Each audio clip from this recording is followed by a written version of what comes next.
Phyllis lies flat in a drainage ditch west of Saint-Lô, her cheek pressed into cold mud, counting a German sentry's footsteps the way she once counted dance beats in a Paris basement club.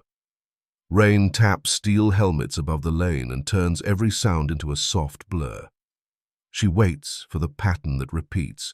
3 steps, a pause, a half turn, the faint scratch of a match sheltered in a palm. When the rain thickens and the match flares, she moves. She slides under a strand of field wire and uses the hedgerow bank to hide her shoulders as she crawls. The wire does not sing. The sentry does not look down. But the mud keeps a record anyway, and she can feel each elbow smear a signature into the ditch. The hedgerow is not a hedge. It is a wall of earth and roots, cut into a trench by carts and shells, crowned with thorns that snag cloth and skin. Phyllis watches the sentry's cigarette glow, brighten and dim through the rain, and times her rise to the moment his head tilts away. She comes up behind him like a shadow pulled out of the ditch, clamps a gloved hand over his mouth, and drives the other forearm into the hinge of his neck. He fights without sound. His panic shudders through her arms and tries to escape through his boots, scraping on gravel. She holds him until the struggle becomes a single long tremor, then goes still. The stillness is the first price she pays. In the dark, a human body is heavy in a way she cannot pretend is anything else. She needs the body to be found, not hidden. She drags him 10 meters to a lone beach at the lane's edge where a patrol must pass at first light. The rain helps, washing away the drag marks even as it soaks her sleeves. She drives 2 thick spikes into wet wood, fixing his wrists high so his boots hang just above the mud. The hammer blows are dull, not loud, and that is worse. Dull sounds carry farther in the mind. From her pocket, she takes one small prop that turns murder into rumor. It is a red sweet wrapped in thin paper, the kind children once traded outside bakeries. She presses it between the dead man's teeth and smears it with blood from the corner of his mouth, then uses ditch water to wipe her own prints away from skin and cloth. The sweet looks obscene against the grey of rain and bark, too bright to belong in war. She backs into the thorn thicket and becomes a pair of eyes. At 5:12, a 3-man patrol comes down the lane with a lantern and a nervous pace. The beam climbs the trunk, finds the wrists, then lands on the face and the red sweet. The patrol leader recoils so fast his helmet strap snaps against his chin. One man whispers a prayer he does not finish. The third lifts his rifle toward the hedgerow as if the branches might answer. They do what soldiers do when they cannot explain a thing. They invent order. A sergeant arrives, blocks the lane, orders branches cut to screen the body, and writes in a notebook page that the incident may involve contamination. He sends a runner toward the company post with wet paper folded into a pocket. Phyllis watches the runner go and feels the trap tighten. Ink climbs command chains faster than whispers ever could. By nightfall, the same facts wear a larger name. In the bivouac, men repeat the sweet's color and the corpse's posture until it sounds like a children's tale told wrong. Someone says a forest ghost. Someone else says a plague. Those 2 ideas fuse because they both offer an explanation, and an explanation feels like control. Phyllis listens at the edge of the camp where the rain hits canvas and helmets like fingers on tin. She hears the practical fear underneath the superstition. Men do not want to patrol into the hedgerows, and they do not want to touch anything the ghost might have touched. Fear of sickness is older than fear of bullets, and it spreads without needing permission. Roman meets her behind a collapsed stone wall, his face slick with rain, a map folded inside his shirt. He does not ask if she did it. He looks at her hands and looks away. She takes the pencil stub from him and marks the lane, the tree, the patrol route, and the company post, then circles the one thing she needs the Germans to do next. Forward the incident upward as a stability problem, not a routine casualty. Roman tells her 2 locals were questioned, one beaten for laughing at the rumor. Phyllis does not answer with comfort. Comfort makes people stay alive long enough to be interrogated. She tells him the next move will be worse, because the next move requires her to be seen. On June 5th, she commits to the second act. Surrender as a weapon. She chooses a checkpoint likely to have a field telephone and a lieutenant who prefers paperwork to improvisation. Before she goes, she rubs a clear, stinging liquid along her jaw and forearms until angry welts rise under the skin. The chemical smell clings to her hair.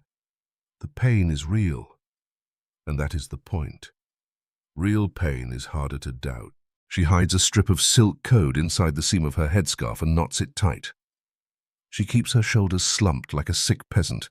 At 23:17, she steps into a lane and raises her hands, speaking French in a rural accent that belongs to no village. A bored corporal lifts his rifle, then hesitates as he sees the welts. He calls his lieutenant. The field telephone begins to ring up the line, and each ring is another door closing behind her.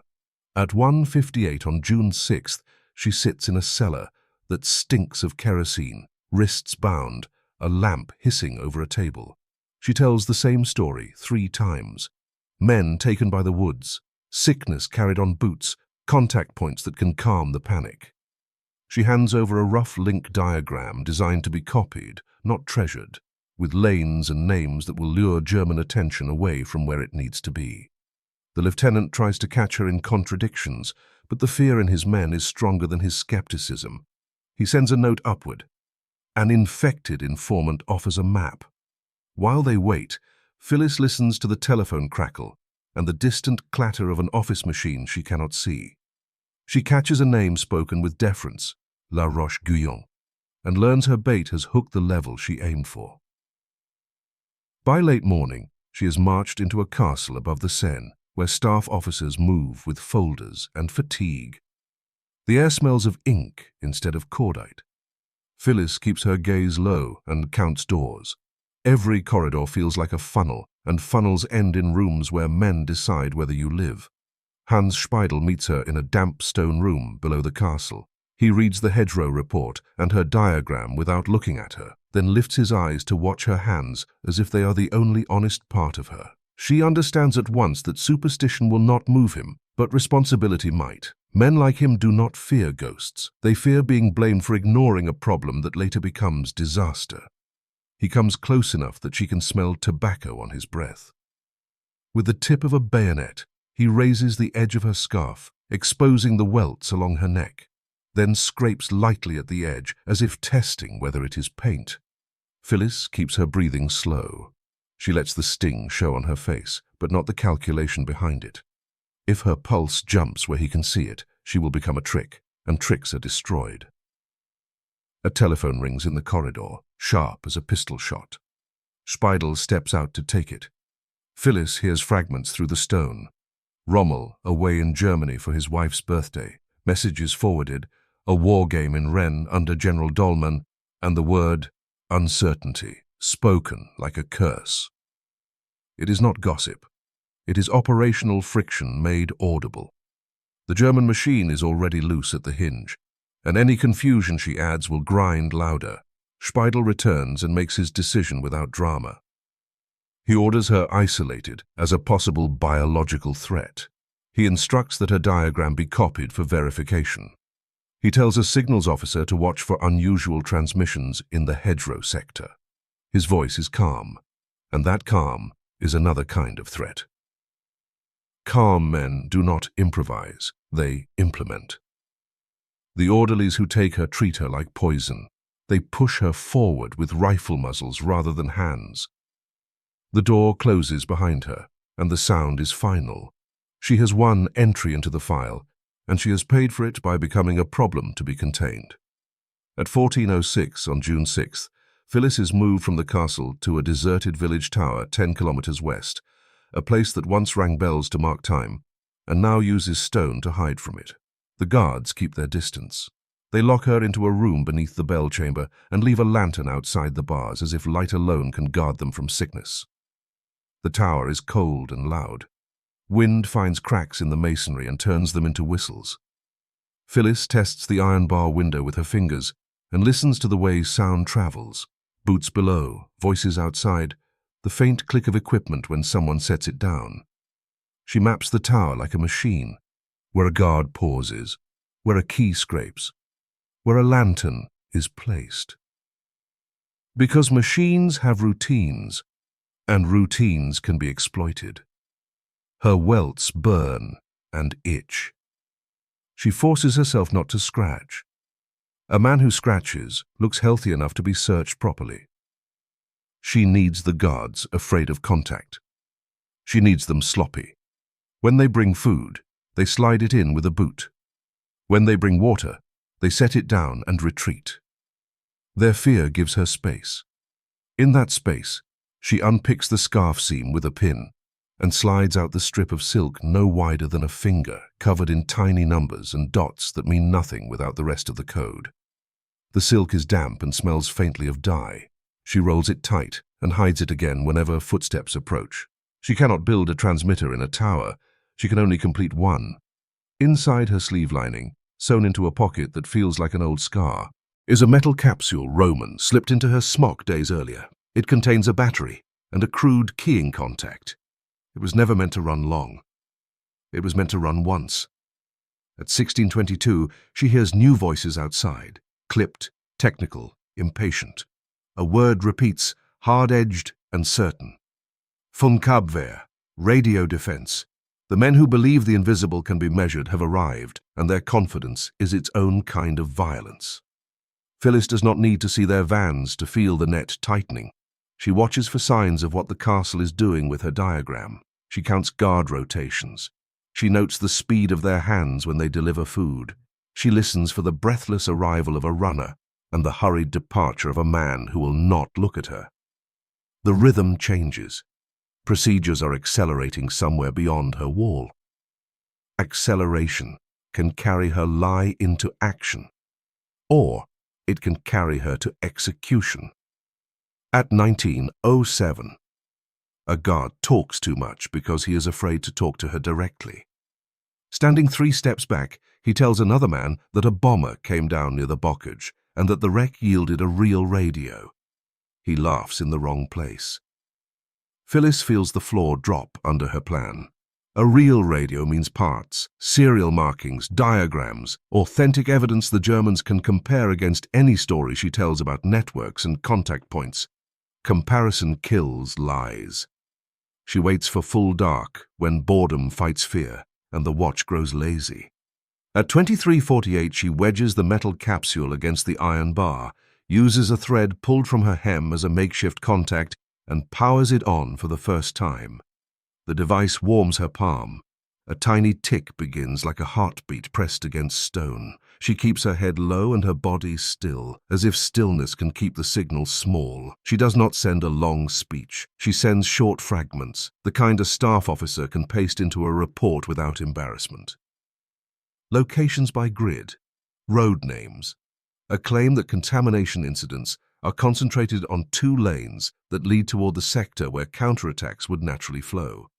It reads like a cautionary overlay, not a fantasy. She gives them something that looks useful, and usefulness is the surest disguise. Each fragment costs her. Every second the capsule runs is a flare in the spectrum, and men outside exist to chase flares. Her fingers cramp on the thread contact. The chemical burns on her skin, pulse in time with the tick. Now she must buy time from the listeners. She changes her keying pattern, breaking the clean military rhythm into a stuttered cadence. 3 short, 1 long, then an irregular pause, an echo of a melody she once heard in a dance hall before the war took music and made it codes. The rhythm is not pretty, it is wrong on purpose. A listener expecting a tidy hand may record it as interference or panic rather than intent. At 00:19 on June 7th, a vehicle arrives below the tower. She hears the grind of gears, the slap of doors, the quick clacks of men unfolding equipment. She stops transmitting for exactly 7 minutes. The sudden silence forces them to guess whether they have the right place. It also risks losing the thin attention her message has earned. In the tower, she balances stealth against impact like a coin on its edge. When she resumes, she adds the part that turns caution into delay. She inserts a procedural hook. a claim that the safe diversion routes were cleared by a specific German unit designation. The unit exists on paper, but it is far from this sector. Any officer who wants to move armored reserves will feel obligated to wait for confirmation rather than gamble his career on an unverified lane. She does not order anyone to do anything. She makes their own procedures do it. The risk is immediate. If they cross-check fast enough, the lie collapses. If they cross-check slowly, the lie becomes time. At 1:03, the tower door opens and the guard's lantern stays low. He slides a canteen in with his boot and refuses to meet her eyes. Phyllis sees the tremor in his hands. He mutters almost to himself that the marshal is not here. The sentence is both complaint and prayer. She feels the hinge again. Rommel's absence is not rumor. It is a gap being felt at ground level. She transmits once more at 2:11, longer this time but still spare. She reframes the bomber wreck. It is not proof against her, she implies. It is proof that enemy radios are active and contamination may be cover for sabotage teams using wreck sites as hubs. She pushes German attention outward, away from comparing her story to the radio parts, and toward hunting a network in the hedgerows. In doing so, she makes her own story a larger threat, and larger threats justify harsher solutions. At 2:26, the response arrives not in words, but in motion. Boots run below. Metal chatters as a ladder is raised. Short commands snap in the rain. The men from radio defense have decided the tower is worth breaking. Phyllis feels the last of her window closing. She shifts from transmission to erasure. She wraps the silk strip around a stone and drops it into a crack beneath the floorboards where rainwater pools. The silk will rot before anyone can read it. She pockets the capsule. She moves to the stair. If she is caught, the most direct proof will be wet, dirty, and slow to recover. She is now betting on chaos. At 2:31, the first blow hits the door. The sound is wood splitting under steel. Phyllis breaks a glass ampule of smoke compound against the stone step and kicks the spreading cloud into the corridor so it rolls downhill like fog. Men cough. Someone shouts. The first shots go wild, aimed at an idea rather than a body. The smoke also steals her vision. One misstep on the stair will kill her faster than any bullet. She descends barefoot. Wet soles betray you. Skin and cloth can be quieter. She pulls off her shoes and runs in socks that soak through in seconds, feeling every pebble through the fabric. Pain keeps her awake. Blood keeps a trail. Rain might wash it away, but rain is not loyal. She leaves the shoes on a landing where the raiders will look for her. The shoes are not only a decoy, they are a device. Packed inside is a small incendiary charge meant to ruin paper and scorch metal rather than shatter walls. As she turns the corner into the yard, she triggers it. The blast is muffled by stone. It eats the corner where she keyed the transmitter and turns the landing into smoke and burnt cloth. The sound summons every nearby rifle. The act also erases the one place a careful man would search for fingerprints. Outside, the rain has returned, heavy and forgiving. Phyllis drags a dead soldier's greatcoat from a shell hole, shrugs it on, and hunches her shoulders so the bulk hides her slimness. The coat reeks of blood and mildew. Wearing it feels like wearing the plan's weight on her skin. She walks instead of runs toward the hedgerow gap, because running is a confession in the dark. A patrol blocks the lane with rifles leveled. Lantern light swings over the greatcoat and finds her hands raised. Phyllis coughs deliberately and lets the light catch the angry welts on her wrists. She points back toward the tower as if she is fleeing the same danger they are. The nearest soldier steps back without thinking. The patrol leader chooses distance over certainty and waves her through rather than close the gap. Fear of contamination buys her passage. It also stamps her into their memory as the infected woman, and memory turns into files. She reaches the bocage and moves by feel along the bank, keeping to ditches where water hides footprints. The hedgerows here are a maze built for cattle and turned into a fortress by war. She follows a route Roman drilled into her weeks earlier. Behind her, shouting fades into scattered shots and then into silence. Silence does not mean safety. It means the search has switched from noise to method. At 4:09, she finds a chalk mark on a gatepost. Roman sign that the rendezvous is moved. She follows it to a ruined cattle shed and waits, breathing through her sleeve so her breath does not plume. Roman appears only long enough to hand her a canteen and point east toward the sound of the sea guns. He does not touch her. He does not ask questions. He is already thinking about what the Germans will do next. Then he has gone again into the hedgerow, and Phyllis is left with direction and pain. At 7:18 on June 7th, Phyllis crawls to the edge of a chalk ridge overlooking a road choked with German trucks, ambulances, and staff cars. Rain beads on canvas and on windshields. A courier motorcycle arrives, engine screaming like an animal.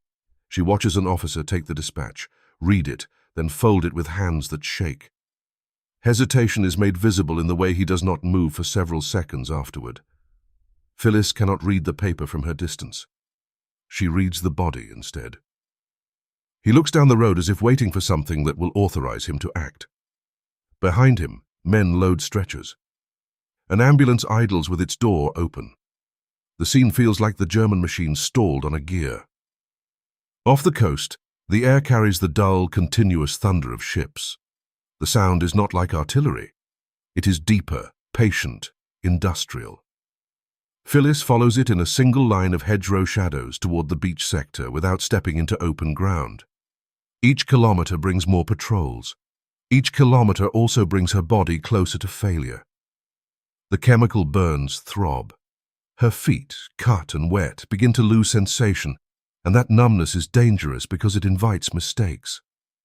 Near noon, she finds what she needs in a place that feels like luck, but is really the battlefield's habit of shedding paper. In a roadside crater, a torn teletype strip is stuck to wet clay, the ink smeared but legible in parts.